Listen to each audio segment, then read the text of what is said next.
Bonjour, ici CryptoAli, j'espère que vous allez bien. Aujourd'hui, 20 mars. Alors, 24 heures à peu près après que la SEC ait droppé le rappel, voir un peu qu'est-ce qui s'est passé. J'ai pris ça plus cool hier. J'avais des affaires de comptabilité et de chiffres là, à faire. Assez mal de tête toute la journée. Ok, alors j'ai pas beaucoup regardé qu'est-ce qui s'est passé sur X ou peu importe quel réseau social.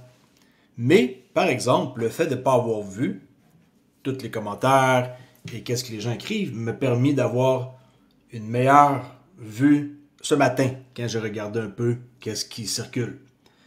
Et en gros, je vois que 80% des gens sont contents, ok, même pas 100%, imaginez-vous, que la SEC ait droppé le cas pour l'appel. Mais l'autre 20%, je comprends pas. On dirait que peut-être que vous imaginiez, que je m'adresse à ceux qui sont dans le 20%, là, que le prix allait s'envoler à, je sais pas moi, à 50$, à 20$, à 10$, peu importe. Je sais pas pourquoi que quelqu'un peut penser ça.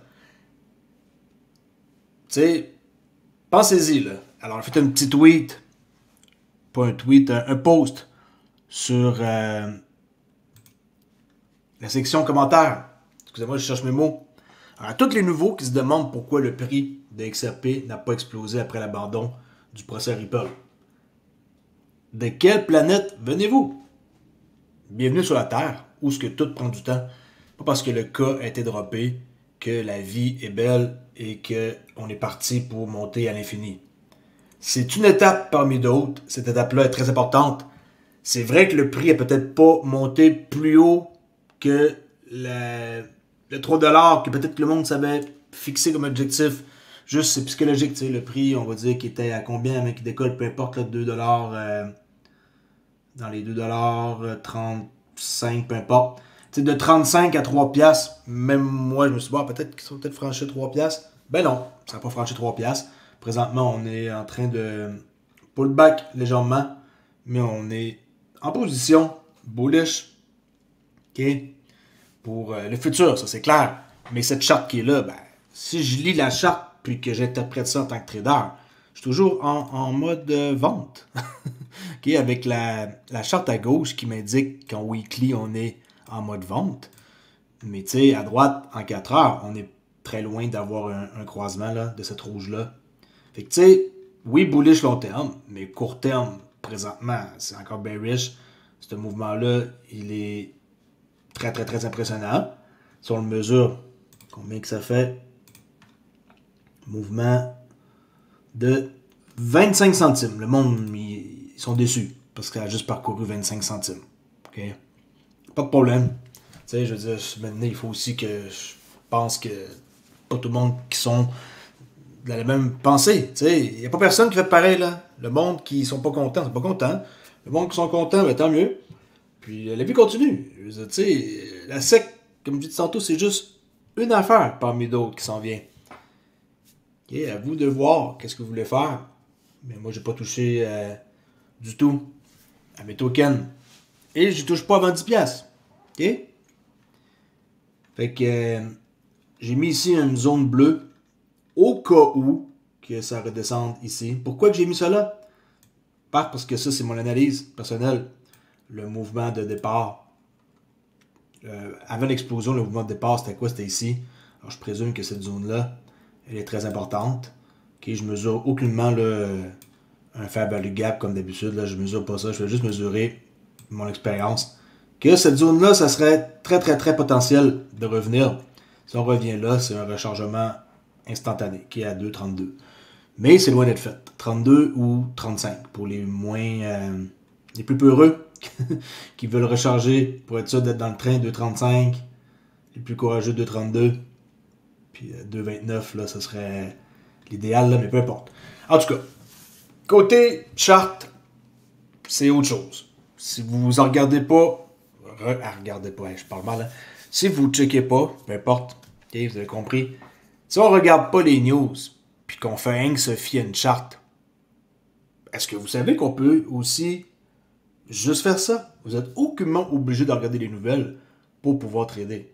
Vous pouvez juste utiliser une charte, votre savoir et votre système et vous enfermer, okay, focusser sur qu'est-ce que vous, qui fonctionne pour vous.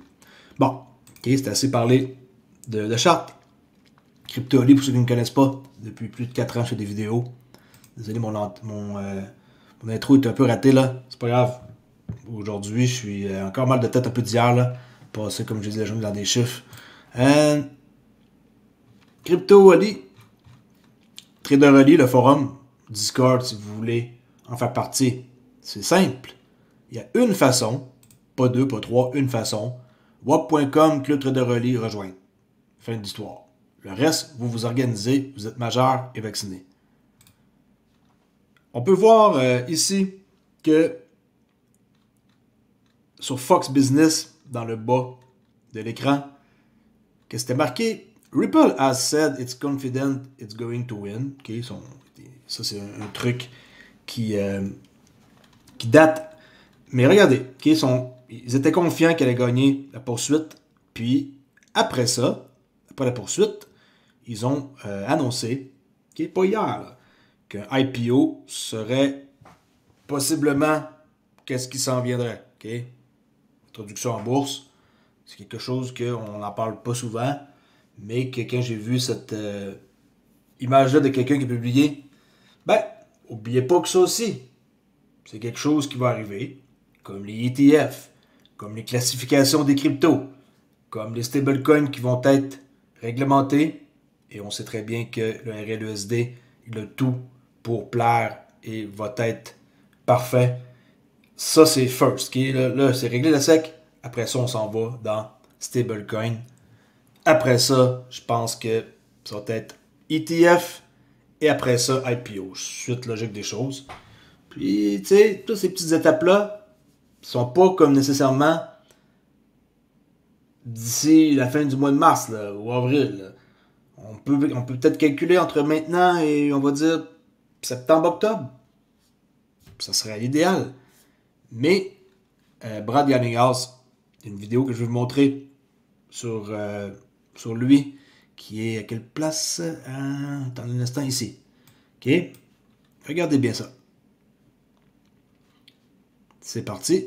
If you think about the next forefront of stablecoins now that the U.S. is getting toward clarity, what's possible? Well, again, I think we're underestimating how big that might get. You know, today that market's about $230 billion. So I think some smart people think that may go up 10x in the next 5 years. I think that's probably right. I mean, the two leading players in Tether as well as USDC are both, I think, poised to do well in that market. Ripple launched our own stablecoin at the end of last year. That's already ahead of our own internal forecasts in terms of where we are at this point in the year. Still, we're small, but the goal is by the end of the year for RLUSD, Ripple's stablecoin, to be one of the top 5 in the market by the end of the year. And I think Compris? Il veut que l'objectif d'ici la fin de l'année pour leur stablecoin RLUSD, qu'il soit dans les top 5 premiers du marché. Imaginez. OK? Pour ceux qui n'ont peut-être pas vu l'entrevue en français d'hier dans mes posts, je mettrai le lien de la vidéo dans la description. Okay? Pour ceux qui ne l'ont pas vu, je vais vous montrer à quoi ça ressemble en français là. Comme beaucoup d'entre vous le savent, il y a un peu plus de 4 ans, la SEC des États-Unis a déposé son procès contre Ripple. Je peux enfin annoncer que cette affaire est terminée. OK? C'est terminé. Maintenant que ça c'est terminé, chose que peut-être que vous ignorez, il reste le 125 millions. Mais là, c'est Ripple qui ont le levier. Okay? La SEC abandonne l'appel. Là, le monde me parle de 125 millions.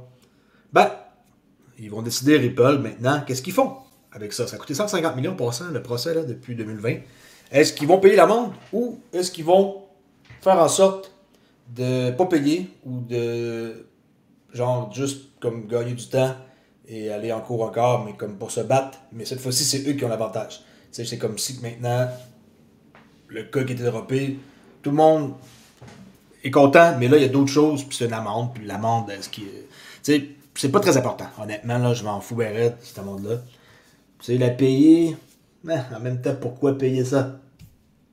Pourquoi ils essaieraient pas de couper la poire ou pas du tout? En tout cas, je vous dis, il y a d'autres choses comme ça qui vont sûrement être parlées dans les prochaines semaines. Suivez le compte de John Deaton pour en savoir plus, qui est l'avocat de chez Ripple.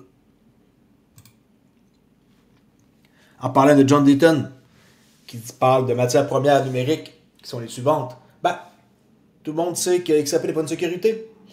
Puis, le fait de savoir ça, d'abord, c'est quoi? On la classe selon quoi? Puis de quelle façon vont être classifiées toutes ces cryptos-là? Matière première. OK?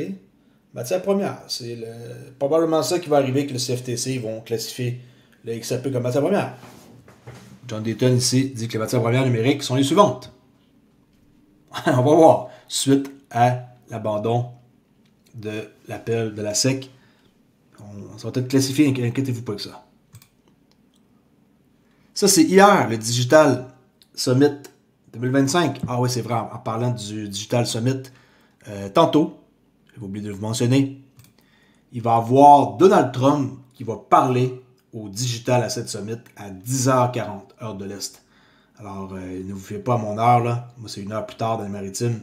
Fait que dans 1h10, il va parler. Ça, c'est en direct présentement. OK? Of these like tokenized equities.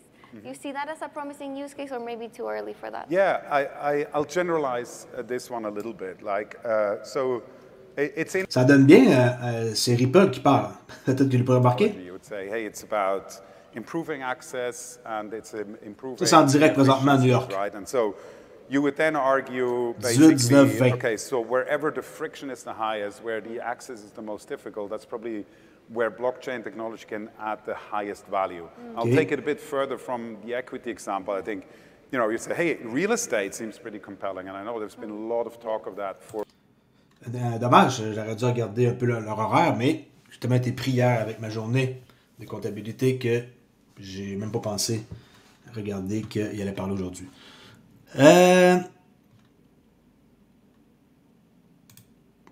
OK, on continue avec cette vidéo-là de Brad Allignas. Ça, c'est hier, Digital Asset Summit. Désolé, j'ai pas réussi à faire traduire en français. Asset Summit.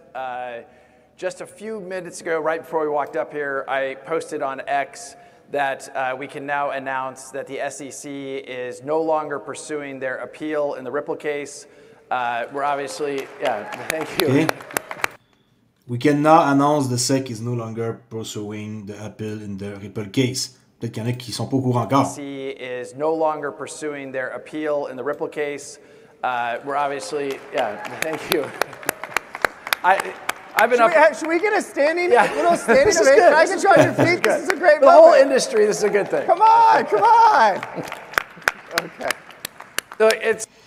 On dirait que le monde ne soit peut-être pas autant enthousiaste qu'on aurait cru. C'est pas tout le monde qui est obligé d'applaudir. Mais bref, chose du passé. Puis tu sais, après tant d'années à attendre, moi je me suis un peu une carapace. Puis je me souviens, dans les débuts, je couvrais tout qu'est-ce qui était par rapport à la SEC. Jusqu'au temps que je devienne moi-même tanné. Et j'écoutais même les appels. On pouvait là, écouter les appels, on appelait le numéro de téléphone. Et on pouvait, je checkais ça pendant 1 heure, 2 heures de temps. Pour finalement apprendre pas grand-chose. Puis, tu sais, tout ça, c'est fini. Je suis super content en passant. C'est pas parce que j'ai pas été présent hier et que j'ai pas fait plein de vidéos ou plein de posts que je suis pas intéressé. Je suis super content. Hein. Si vous me voyez présentement, je suis très heureux. OK? Esther Peace, la commissaire et chef de la Crypto Task Force. Esther Peace, on va écouter. Donc, la division des finances des sociétés de la SEC a publié une déclaration disant que les meme coins, tels qu'ils sont généralement compris, et... C'est une mise en garde un peu pour ceux qui aiment les meme coins, là. Les meme coins, en quoi vous êtes aucunement protégés, OK? Vous pouvez consulter la déclaration pour voir comment nous les considérons, ne sont pas des valeurs mobilières. Et je pense que l'idée est qu'il y a beaucoup d'activités en ce moment dans ce domaine. Et il est vraiment important que les personnes qui achètent des meme coins sachent qu'elles ne bénéficient pas de la protection des lois sur les valeurs mobilières. Pas de protection des lois. Si vous voulez vous faire du fun, OK, et vous voulez aller, je sais pas moi, pompe.fun, c'est ça? Ben, à vos risques et périls. Tu sais, je veux dire, c'est 95%, je suis généreux, que vous allez perdre votre argent. Peu importe lequel là-dedans, vous allez perdre votre argent. Si vous saviez comment c'est facile de créer ça, c'est incroyable. Alors, faites attention. C'est un message que je vous dis. Il y en a qui cherchent de l'argent facile et qui veulent s'enrichir rapidement. Ben, vous allez perdre votre argent. Et pour finir, David Schwartz, qui a publié encore un truc étrange ici. Il a mis à jour dans la saga de la tablette, dans sa tentative de crédit dans son salon. Puis là, les gens qui commencent à regarder qu'est-ce qu'ils tweetent, puis qui trouvent des chiffres, ça s'imagine toutes sortes de choses là. Hop, tout 500. Qu'est-ce que vous pensez que le monde va dire? 500 XRP $. 500 piastres XRP confirmé. Tu sais, on peut perdre notre temps, on peut s'amuser. On peut aller voir qu'est-ce qui se passe dans les commentaires. Mais en même temps, quand on y pense vraiment, ça va-tu changer quelque chose? D'essayer de comprendre tout ça. D'être quoi d'autre que je vais vous montrer, mais j'ai perdu... c'est ici. Les commentaires par rapport à hier, en quoi que ça n'a pas pompé comme prévu. Regardez le genre de commentaires que le monde dise. Attendu 5 ans juste pour obtenir une pompe de 9%. Ben, c'est ça. Je ne te connais pas. Si tu veux avoir plus que 9% de pompe, tu peux aller sur pompe.fun. Mais je peux te garantir que ça ne sera pas si le fun que ça dans ton aventure, OK? Ça va pomper de 9, puis quand ceux qui sont derrière le meme coin vont décider de tirer la plug, un rug pull, ton 9, ton 20, ton 50%, 70%, il va disparaître aussi vite qu'un clignement d'œil. Alright, faites attention, la crypto comporte des risques, c'est dangereux. Si vous voulez protéger votre crypto, nul autre que la clé des scènes pour vous aider à faire ça. Mettez votre crypto et ça prend absolument ça pour faire vos transactions. Puis vous êtes en dehors d'un système centralisé. Moi, je suis affilié avec eux depuis plusieurs années et je jure juste par ça. 30$ d'économie pour une clé, sinon 99$ d'économie pour deux, plus frais de shipping, dédouanement. Ça en parle plus tard, la gang. La session de trading est commencée, mais je surveille une charte de 4 heures, alors peu importe. Pas besoin de regarder l'ouverture de New York sur qu'est-ce qui se passe. Puis on voit qu'il ne s'est rien passé de particulier. Si on met dans une charte de 5 minutes, on a un petit mouvement quand même de 48 à 49, mais rien de spécifique pour XRP à l'ouverture de New York. Alright, à plus la gang. Lâchez pas.